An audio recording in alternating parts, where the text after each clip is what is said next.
주일이면 자연스럽게 예배당에 나오는 저 여러분들, 그리고 찬양이 시작되면 같이 찬양도 부르고, 기도 시간 되면 같이 눈 감고 두 손 모으고 기도하는 우리의 모습, 이게 좀 자연스러운 그러한 모습입니다.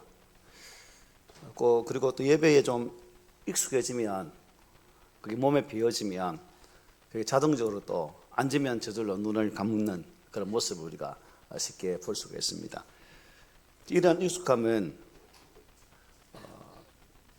좋은 면도 있지만 자칫 잘못하면 우리의 신앙이 잘못된 방향으로 갈 수도 있다는 것이죠. 그렇게 해야 할 습관이 될 수 있는 것이고, 또 생명이 있어야 할 자리에 형식으로 굳어질 수도 있는 그런 부분이 있다는 것입니다. 우리는 종종 예배가 끝나고 나면 옆에 있는 사람이나 스스로에게 오늘 참 예배 은혜가 되죠. 오늘 예배 참 어땠습니까? 라는 그런 질문도 간혹 하게 됩니다. 근데 우리가 이 예배 드림에 있어서 우리가 드려야 할 질문은, 과연 내가 드린 이 예배가 하나님께서 기뻐 받으시는 예배였을까라는 질문을 항상 예배 마치면서 드리는 것이 더 우선이라는 거죠. 하나님께서 받으시는 예배, 하나님께 찾으시는 예배, 그리고 그 예배를 통해서 과연 하나님께서 나를 어떤 은혜로 채워가실지를 바라볼 수 있는 그 모습이 바른 예배를 통해서 우리가 회복되어져야 할 신앙의 자세라는 것이죠. 사람이 만족하는 예배, 여러분, 하나님이 기뻐 받으시는 예배는 반드시 일치될까요? 그러니까 사람이 기뻐하시는 예배와 하나님께 기뻐하시는 예배가 일치될 수 있을까요? 일치될 수도 있겠지만 반드시는 그렇지 않다는 거죠. 감동이 있었다고 해서, 은혜롭다고 해서 여러분, 하나님께서 기뻐 받으셨다고도 말할 수 없다는 겁니다. 그죠? 동의하십니까? 예배의 중심은 언제나 인간이 아니라 우리 하나님이세요. 예배의 기준도 목적도 평가도 하나님이 하시는 것이라는 거죠. 우리에게는 드림이 있을 뿐이지 우리에게는 예배에 대한 판단의 권한이 없다는 겁니다. 그래서 우리는 다시 성경으로 돌아가야 되겠죠. 특히 예배 교과서와 같은 이 레위기로 들어가서 참 출애굽하였던 이스라엘 백성들에게 가장 먼저 주신 하나님의 말씀이 예배인데, 그렇다면 이제 광야 같은 이 세상을 살아간 우리 또한 이 말씀을 통해서 바른 예배자로 세워져야 한다는 것입니다. 레위기 들어오면서 제일 첫 시간도 그렇고 두 번째 시간도 그렇고 오늘 이제 네 번째 시간인데 계속 예배에 대한 말씀을 드렸어요. 그리고 지난주 마치면서 바른 예배는 내가 드린 예배가 나의 삶의 자리에서 이어질 때에 비로소 그 예배는 참된 예배다라고도 말씀드렸습니다. 어떻습니까? 일주일 동안 사시면서 주일날 예배당에서 드렸던 그 예배의 모습이 나의 삶의 자리에서도 이어져서 삶의 현장에서도 예배자로 잘 사시다가 오늘 이렇게 오셨는지요? 네, 감사합니다. 그것이 하나님 보시기에 기뻐하시는 예배라는 거죠. 그러므로 우리는 이러한 말씀을 통해서 하나님께서 우리에게 주시는 그 말씀의 의미를 바르게 볼 필요가 있죠. 3절부터 17절까지는 계속 번제에 대한 내용입니다.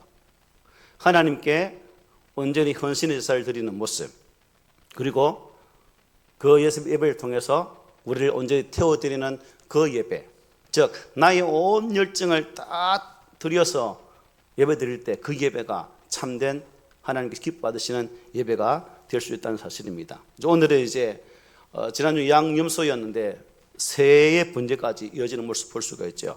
이 말씀을 통해서 하나님께서 기뻐 받으시는 예배의 본질이 무엇인지를 이 시간 통해서 한번 깨달아 보기를 소망합니다.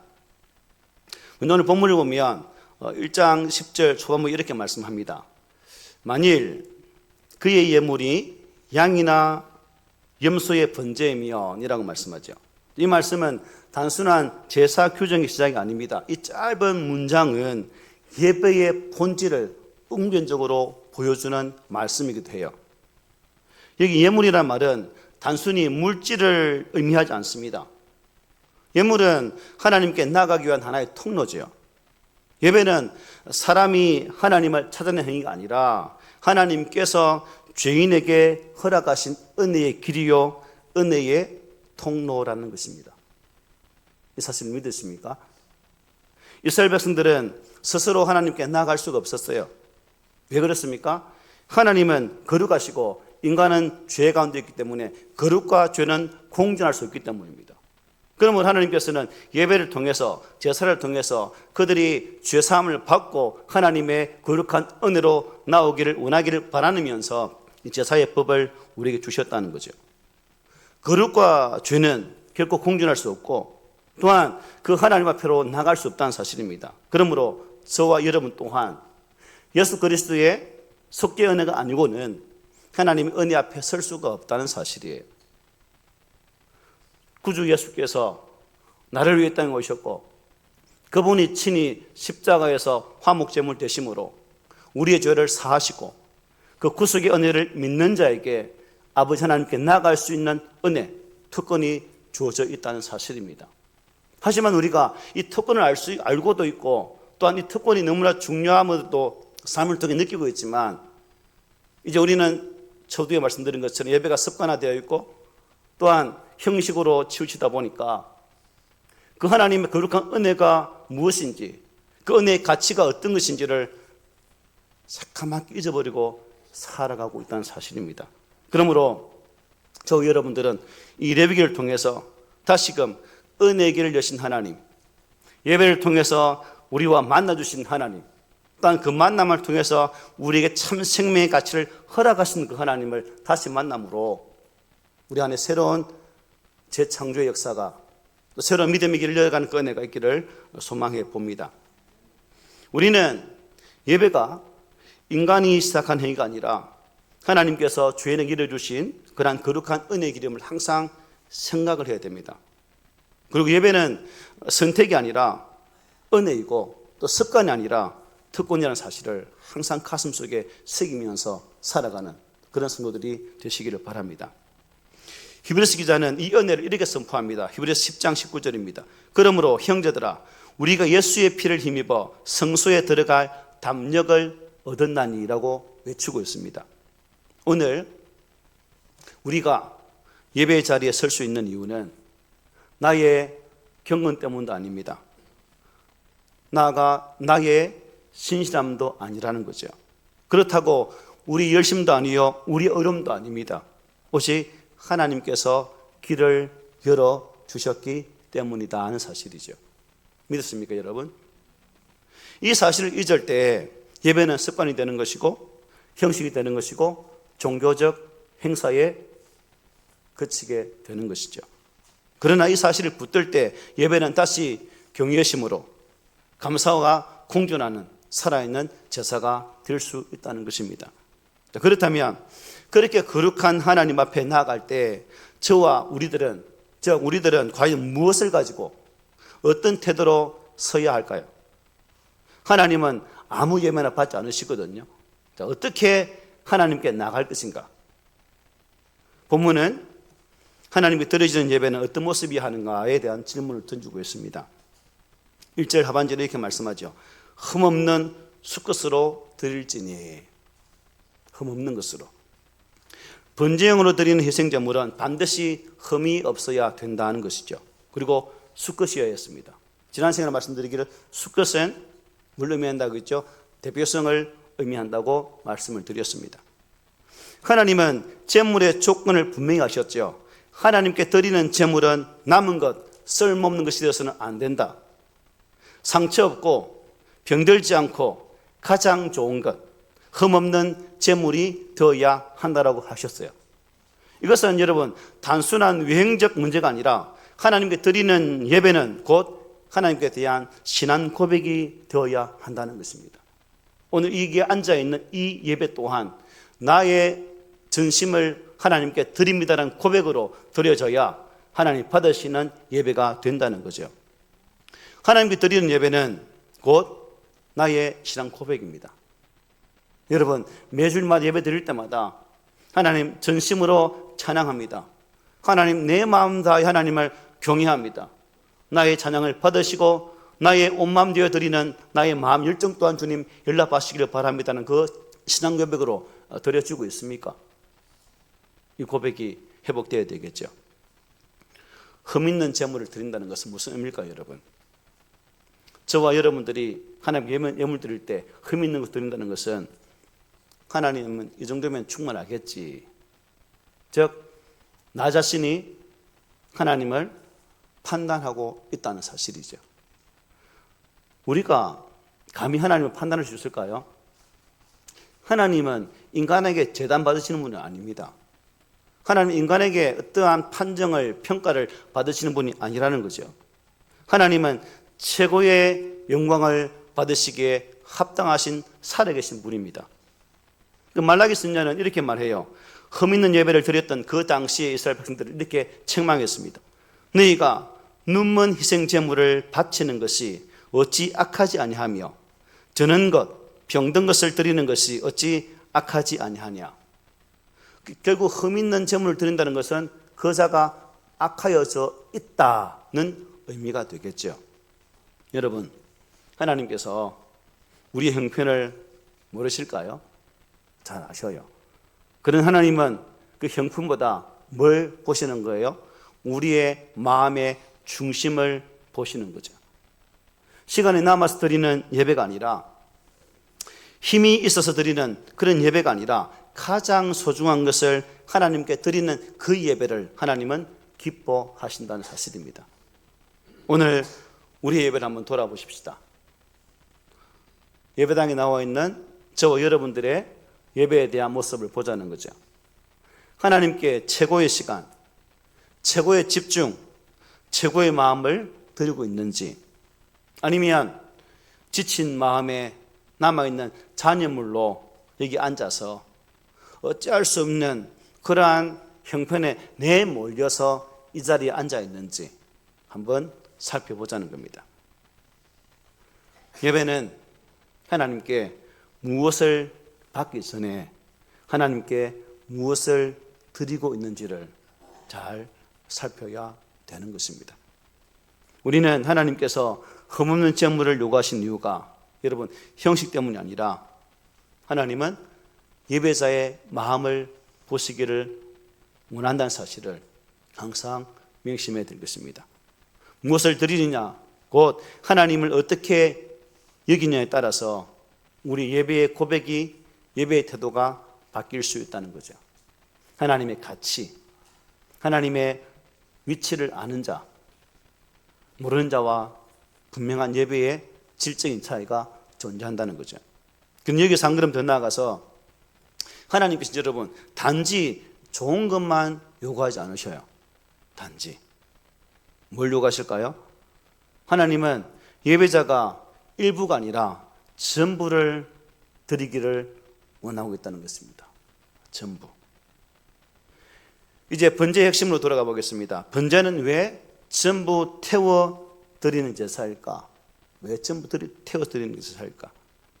여러분, 예배가 번거로우실 때, 예배가 우리의 삶에서 의무가 되어질 때, 예배가 부담되어질 때에 우리는 가장 좋은 것이 아니라 대충 남는 것을 드리게 됩니다. 그런 하나님은 지금도 묻고 계세요. 네가 나를 어떻게 여기고 있느냐. 결국 예배는 하나님에 대한 평가죠. 하나님이 내 인생의 가장 최고의 가치로 여겨질 때 그 예배가 가치 있는 것으로, 최고의 것으로 드려질 수 있는 것이죠. 그러한 예배에 대한 인식이 우리의 생각 속에 자리 잡을 때 예배 드리는 모습, 예배를 준비하는 모습이 달라질 수 있다는 겁니다. 그런데 우리의 예배의 태도와 예배의 자세와 찬양의 모습과 기도의 모습이 변하지 않는 것은 하나님에 대한 그 가치에 대한 분명한 인식이 여전히 부족함이 아닐까라는 생각도 제가 스스로가 가져봅니다. 바라기는 레위기를 통해서 저와 여러분들이 하나님에 대한 새로운 인식의 변화, 하나님에 대한 그 가치의 분명한 변화, 예배에 대한 나의 분명한 태도의 변화들이 우리 가운데 있어져야 할 줄 믿습니다. 그렇게 되어질 때 하나님은 기뻐하시고 우리 안에 세계를 열어가시고 예비하신 하늘의 신령한 복으로 우리의 삶 가운데에 풍성하게 채워갈 줄 믿습니다. 오늘 본문 11절 13절을 보면 제사의 절차가 매우 구체적으로 나와 있습니다.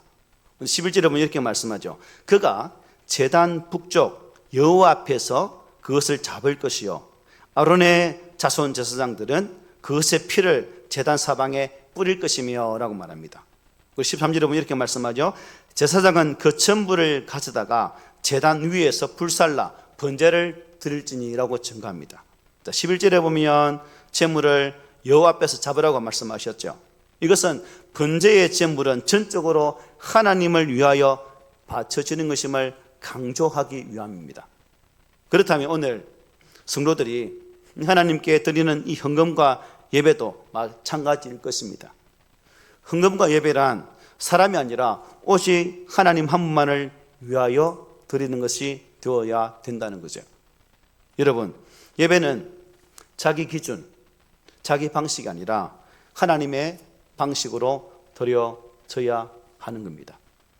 번제는 감정에 맡겨지는 예식이 아니라 하나님의 말씀에 대한 철저한 순종의 행위가 되어야 된다는 겁니다. 여러분, 번제의 핵심은 전부 태움이라고 말씀드렸죠. 전부 드리는 제사라는 것입니다. 여기를 보면 전부를 드린다 하는 말은 무슨 의미일까요? 어떠한 남김없이, 하나도 남김없이 다 태워드리는 거죠. 또 하나님께 화제로 드린다는 의미가 담겨 있습니다. 이처럼 헌신을 상징하는 이 번제에서 그 제물을 하나도 남김없이 다 불태워 드려야 했는데, 저와 여러분들도 예배 자리에 올 때마다 어떻게 해야 된다는 겁니까? 내 마음을 활활 태워서 하나님께 드려야 돼요. 나의 모든 힘을 다 예배에 집중해서 드려야 됩니다. 찬양을 드릴 때도 대충 겉문 것처럼 립싱크만 하는 것이 아니라 내 목청껏 하나님을 찬양하고 그분을 향해 두 손 높이 들며 경배해야 됩니다. 기도 드릴 때도 하나님은 비록 기먹지 않으셨지만 우리의 기도가 연락될 수 있도록 간절한 마음으로 하나님을 부르며 그 외침 앞에 서야 된다는 거죠. 말씀을 대한 태도 마찬가지입니다. 이 말씀을 나의 가슴으로 보고 내 마음속 깊은 곳에서 올려놓은 그 마음으로 읽고 고백할 때 그 말씀이 은혜가 되어지고 힘이 되어진다는 것이죠. 여러분, 번제는 어떤 제사일까요? 헌신의 제사입니다. 헌신. 하나님께 자신을 온전히 맡긴다는 고백이에요. 그래서 하나님은 부분적인 헌신을 원하지 않으셔요. 하나님은 전인적인 헌신을 가장 기뻐한다는 것입니다. 그래서 번제는 늘 제사의 첫 번째 순수에 있는 거예요. 하나님의 관계는 언제나 전인적인 헌신에서 시작되기 때문에 첫 번째 순수에 두고 있는 것입니다. 그래서 사도 바울은 로마 12장 1절에서 이렇게 말씀했죠. 함께 읽습니다. 시작. 너희 몸을 하나님이 기뻐하시는 거룩한 산제물로 드리라. 이는 너희가 드릴 영적 예배니라. 아멘. 예배는 시간의 문제가 아니라 바로 주권의 문제입니다. 즉 하나님께 시간을 드립니다가 아니라 하나님께 내 삶의 주권을 드립니다. 즉 내 삶의 모든 주도권을 양도합니다라는 의미가 예배 속에 담겨 있는 거예요. 어떻습니까 여러분? 여러분 예배 자리에 올 때에 여러분 의지로 예배 드립니까? 아니면 나는 다 태워버리고 오직 한 분 하나님을 섬하는 그런 예배로 주 앞에 서 있습니까? 예배는 또한 감정적인 결단이나 결심으로 나타나서는 안 되겠죠. 구체적인 삶의 모습으로 드려져야 그것이 참된 예배라는 것입니다. 그러면 우리는 헛된 사람과 또한 그들이 주는 허망한 인정과 칭찬을 기뻐할 것이 아니라 하나님 아버지께서 나를 통해 기뻐하심을 바라볼 수 있는 그러한 예배를 드리기 위해 최선의 노력을 기울여야 된다는 사실입니다. 예배드림은 하나님의 은혜를 나의 삶으로 끌어들이는 방법입니다.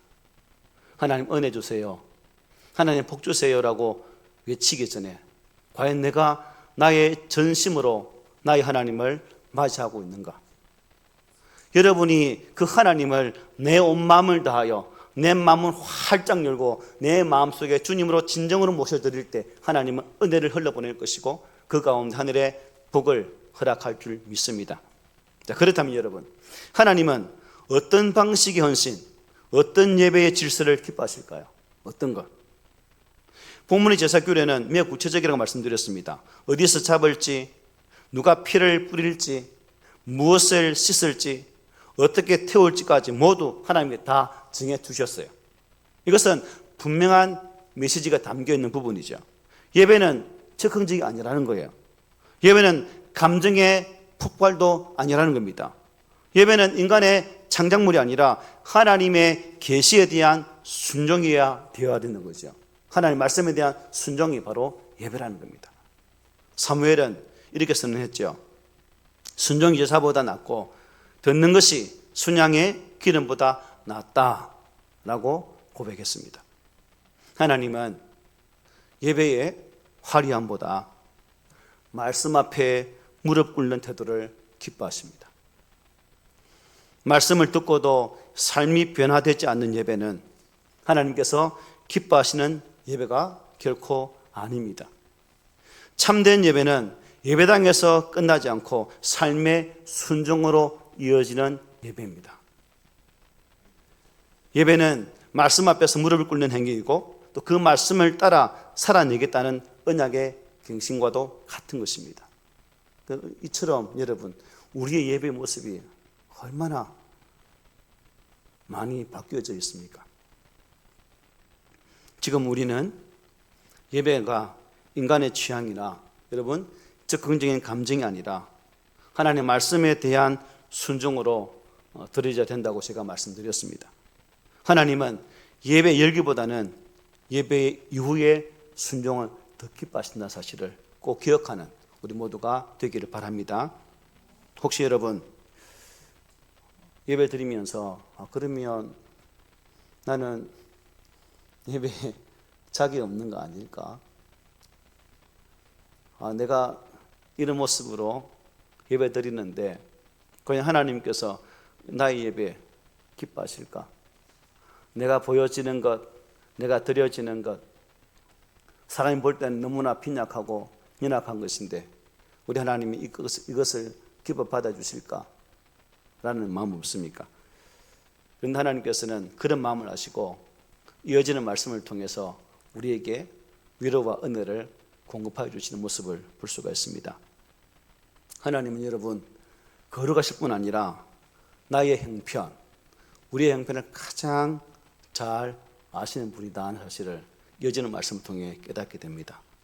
먼저 14절 보면 이렇게 말씀하죠.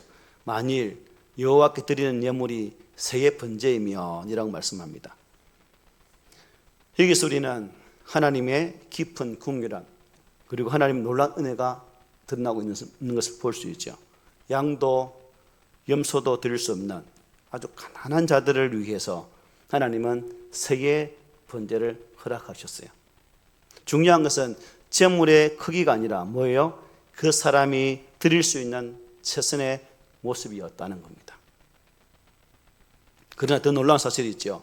17절에 보면 이렇게 말합니다. 17절 끝에 읽어볼게요. 시작. 이는 화제라 여호와께 향기로운 냄새니라. 아멘. 새 번제 역시 양의 번제와 같이 동일한 평가를 받고 있습니다. 동일한 평가. 하나님은 제물의 크기를 보지 않고 마음을 보신다는 거예요. 하나님께서 과부의 두렵던을 보시면 사실 말씀이 무엇입니까?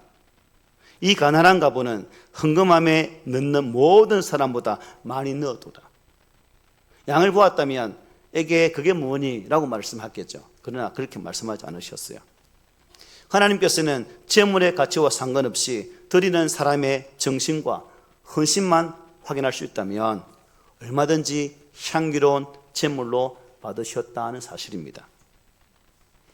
남녀노소와 빈부귀천의 차별이 없이 운하는 누구든지 다 피를 뿌리는 이 의식을 통해서 자기 죄를 용서받고 구원하시는 그 하나님의 마음 앞에 감사하면서 나의 전 의지를 드리는 그 예배가 되어진다면, 비록 재물이 적을지라도, 비록 내가 드리는 그런 모든 것들이 연약할지라도 하나님은 그 재물의 크기가 아니라 그 드리는 사람의 그 마음을 보시고 그 예배를 기뻐 받아 주신다는 사실입니다.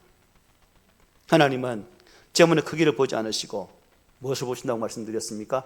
예배자의 중심을 보신다는 것입니다. 하나님이 기뻐하시는 것은 재물 그 자체가 아니라 결국 하나님의 말씀에 대한 순종의 자세죠. 비록 가진 것이 없다 할지라도, 하나님께 아무것도 바치지 못한다 할지라도, 삶 속에서 하나님 말씀이 내 삶에 나타나게 되어질 때, 비록 하나님께 드린 것이 아무것도 없다 할지라도 그 말씀의 은혜가 내 삶 속에 꽂혀진 그 말씀이 나의 삶의 현장에서 나타나게 되어질 때에 하나님은 그 삶을, 그 예배를 받으신다는 겁니다. 저와 여러분들은 많은 것, 큰 것을 많이 의식하죠. 그러나 그게 문제가 아니라는 것입니다. 내 마음, 삶을 통해 그 말씀에 대한 전적인 순종의 자세가 있는가? 말씀을 내 삶 속에서 이루기까지 영적 수고로움을 감당하고 있는가? 이 자세를 받으시는 하나님, 그 하나님을 우리가 더 깊이 있게 만나고 알아가야 되지 않겠습니까?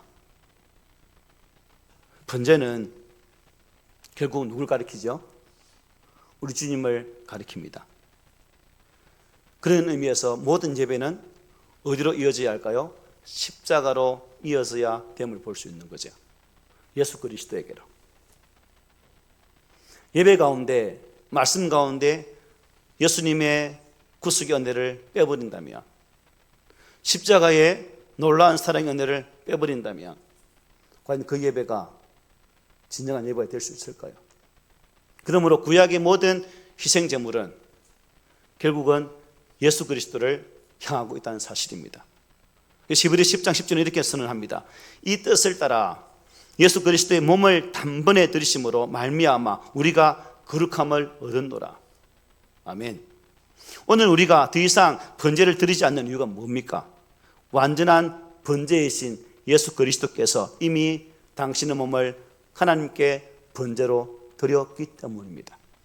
오늘 우리의 예배는 이 그리스도의 완전한 번제 위에 세워진 예배라는 사실입니다. 그러므로 예배의 중심은 항상 예수 그리스도, 우리의 완전한 중보자이신 예수가 있어야 되고, 그 예수를 통해서 예배자로 나아가게 되어질 때에 그 예배가 비로소 하나님 받으시는 산제사가 된다는 사실입니다. 이제 우리 자신에게 질문을 던져봐야 되겠죠. 오늘 이 예배를 마치고 나는 어떤 예배자로 살아갈 것인가? 어떤 예배자로? 하나님은 지금도 형식이 아니라 중심을, 말이 아니라 삶을 찾고 계십니다. 맞는 말씀입니다. 하나님은 자신을 온전히 드리는 예배, 흠없는 마음으로 드리는 예배, 말씀에 순종하는 예배, 형편 속에서도 진실한 예배를 가장 기뻐하시고 기뻐 받으십니다. 예배는 하나님께 무엇을 받기 위해서 드리는 것이 아니라 하나님께 나 자신을 드리는 시간입니다.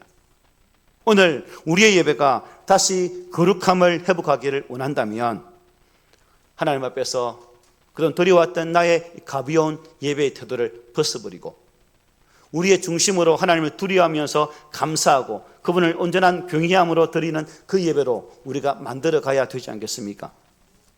하나님께서 우리를 택하시고 백성을 삼으신 순간 우리는 더 이상 우리 자신의 것이 아니에요. 내 인생은 내 것이 아니라는 겁니다. 우리의 주인은 하나님이시고 우리는 하나님께 바쳐진 하나님의 거룩한 소유가 되었다는 사실입니다. 그러므로 우리는 나 자신의 생각대로 행동하고 하고 싶은 대로 살아가서는 안 된다는 거예요. 우리 자신은 하나님 앞에서 완전히 죽어져야 됩니다. 잘 안 되지만 매일매일 죽는 연습을 하고 또 쳐서 죽이고 또 죽이고 또 죽이고 하루에 골백 번도 더 죽여야 된다는 거죠. 우리는 하나님 앞에서 자신을 고집해서는 안 됩니다. 언제나 하나님께서 원하시는 것이 무엇인지, 하나님께서 무엇이라고 말씀하시는지에 귀를 기울이는 그 삶을 살아가야 되는 거예요. 왜요? 그것이 하나님께 바쳐진 거룩한 산제물이 되는 성도의 바른 삶이기 때문입니다. 사랑하는 성도 여러분, 진짜 여러분 사랑합니다. 뜨겁게 예수 이름으로 사랑합니다. 왜 사랑할까요? 저와 여러분들이 주님의 사랑 안에서 하나 되어지고 하나님께서 기뻐하시는 분명한 예배 모습으로 세워져서 예배가 허물어진 이 시대 속에 하나님께 찾으시는 참된 예배자로 세워지는 그 모습이 우리 가운데 있어지기를 원하기 때문에 그 주의 이름으로 여러분을 뜨겁게 사랑하는 것입니다. 여러분, 형식은 유지하시되 중심은 항상 새로워지기를 애쓰십시오. 습관은 지속하시되 헌신이 더 깊어지는 그러한 모습으로 사십시오.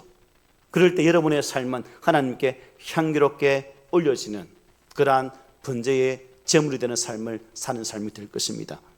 그리고 오늘 드려지는 이 예배가 하나님께 향기로운 번제가 되기를, 우리의 삶 전체가 예배가 되기를 간절히 부탁을 드립니다. 그리고 한 주간도 이 말씀을 삶의 자리에서 이어갈 수 있는 그런 은혜가 있기를 간절히 소망합니다. 아멘.